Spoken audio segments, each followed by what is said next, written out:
vibeBooks presents. The Storks by Hans Andersen. Content: The Storks. On the last house in the village there lay a stork's nest. The mother stork sat in it with her 4 little ones, who were stretching out their heads with their pointed black bills that had not yet turned red. At a little distance, on the top of the roof, stood the father stork, bolt upright and as stiff as could be. That he might not appear quite idle while standing sentry, he had drawn one leg up under him, as is the manner of storks. One might have taken him to be carved in marble, so still did he stand. It must look very grand for my wife to have a sentinel to guard her nest, he thought. They can't know that I am her husband, and will of course conclude that I am commanded to stand here by her nest. It looks aristocratic. Below, in the street, a crowd of children were playing. When they chanced to catch sight of the storks, one of the boldest of the boys began to sing the old song about the stork. The others soon joined him, but each sang the words that he happened to have heard. This is one of the ways. Stork, stork, fly away. Stand not on one leg today. Thy dear wife sits in the nest, to lull the little ones to rest. There's a halter for one, there's a stake for another, for the third there's a gun, and a spit for his brother. Only listen, said the young storks, to what the boys are singing. Do you hear them say we're to be hanged and shot? Don't listen to what they say, if you don't mind. It won't hurt you, said the mother. But the boys went on singing, and pointed mockingly at the sentinel stork. Only one boy, whom they called Peter, said it was a shame to make game of animals, and he would not join in the singing at all. The mother stork tried to comfort her young ones. Don't mind them, she said. See how quiet your father stands on one leg there? But we are afraid, said the little ones, drawing back their beaks into the nest. The children assembled again on the next day, and no sooner did they see the storks than they again began their song. The first will be hanged, the second be hit. Tell us, are we to be hanged and burned? Asked the young storks. No, no, certainly not, replied the mother. You are to learn to fly, and then we shall pay a visit to the frogs. They will bow to us in the water and sing, croak, croak, and we shall eat them up, and that will be a great treat. And then what? Questioned the young storks. Oh, then all the storks in the land will assemble, and the autumn sports will begin. Only then one must be able to fly well, for that is very important. Whoever does not fly as he should will be pierced to death by the general's beak, so mind that you learn well when the drill begins. Yes, but then, after that, we shall be killed, as the boys say.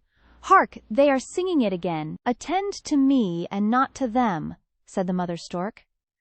After the great review we shall fly away to warm countries, far from here, over hills and forests. To Egypt we shall fly, where are the 3-cornered houses of stone, one point of which reaches to the clouds. They are called pyramids, and are older than a stork can imagine. In that same land there is a river which overflows its banks and turns the whole country into mire. We shall go into the mire and eat frogs. Oh, oh, exclaimed all the youngsters. Yes, it is indeed a delightful place. We need do nothing all day long but eat. And while we are feasting there so comfortably, in this country there is not a green leaf left on the trees. It is so cold here that the very clouds freeze in lumps, or fall down in little white rags. It was hail and snow that she meant, but she did not know how to say it better. And will the naughty boys freeze in lumps?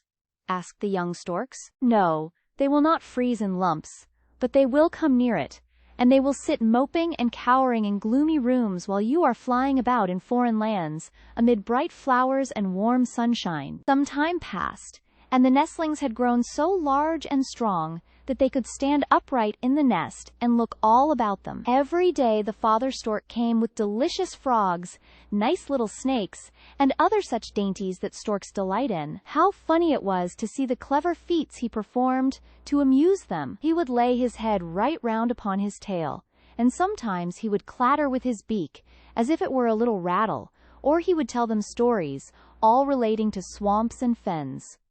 Come, children, said the mother stork one day. Now you must learn to fly. And all the 4 young storks had to go out on the ridge of the roof. How they did totter and stagger about! They tried to balance themselves with their wings, but came very near falling to the ground. "Look at me," said the mother. "This is the way to hold your head. And thus you must place your feet. Left, right, right.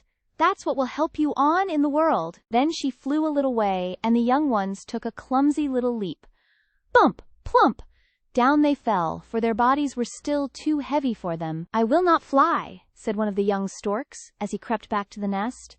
"I don't care about going to warm countries. Do you want to stay here and freeze when the winter comes? Will you wait till the boys come to hang, to burn, or to roast you? Well then, I'll call them." "Oh no!" cried the timid stork, hopping back to the roof with the rest. By the third day they actually began to fly a little. Then they had no doubt that they could soar or hover in the air, upborne by their wings. And this they attempted to do, but down they fell, flapping their wings as fast as they could. Again the boys came to the street, singing their song. "Storks, storks, fly home and rest." "Shall we fly down and peck them?" asked the young ones. "No, leave them alone. Attend to me, that's far more important. 2, 3. Now we fly round to the right. 1, 2, 3. Now to the left, round the chimney. There, that was very good. That last flap with your wings, and the kick with your feet were so graceful and proper, that tomorrow you shall fly with me to the marsh. Several of the nicest stork families will be there with their children.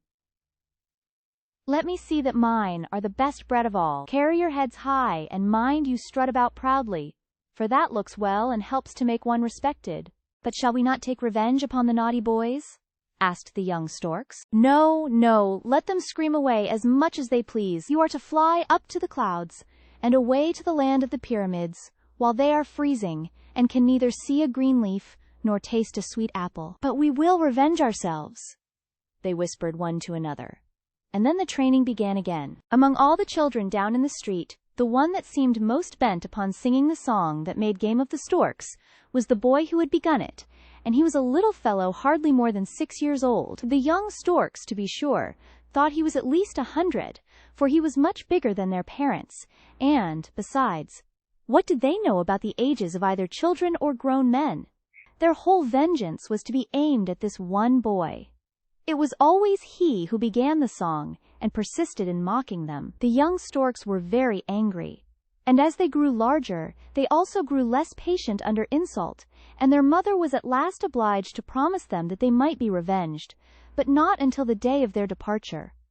"We must first see how you carry yourselves at the great review. If you do so badly that the general runs his beak through you, then the boys will be in the right, at least in one way.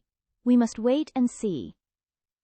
"Yes, you shall see," cried all the young storks, and they took the greatest pains, practicing every day, until they flew so evenly and so lightly that it was a pleasure to see them. The autumn now set in.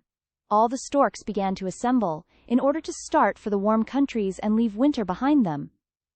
And such exercises as there were! Young fledglings were set to fly over forests and villages, to see if they were equal to the long journey that was before them. So well did our young storks acquit themselves, that, as a proof of the satisfaction they had given, the mark they got was, "remarkably well," with a present of a frog and a snake, which they lost no time in eating.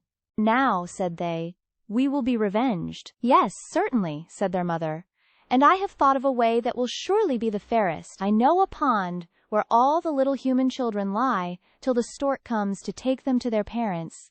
There lie the pretty little babies, dreaming more sweetly than they ever dream afterwards. All the parents are wishing for one of these little ones, and the children all want a sister or a brother. Now we'll fly to the pond and bring back a baby for every child who did not sing the naughty song that made game of the storks." "But the very naughty boy who was the first to begin the song," cried the young storks. "What shall we do with him?" "There is a little dead child in the pond, one that has dreamed itself to death. We will bring that for him. Then he will cry, because we have brought a little dead brother to him." "But that good boy, you have not forgotten him, the one who said it was a shame to mock at the animals. For him we will bring both a brother and a sister, and because his name is Peter, All of you shall be called Peter too. All was done as the mother had said. The storks were named Peter, and so they are called to this day. Thank you for tuning in to vibeBooks. We hope you enjoyed this journey. Please consider liking, commenting, and subscribing to our channel. Check out our playlist or explore vibeBooks for more classic stories. Until next time, happy listening.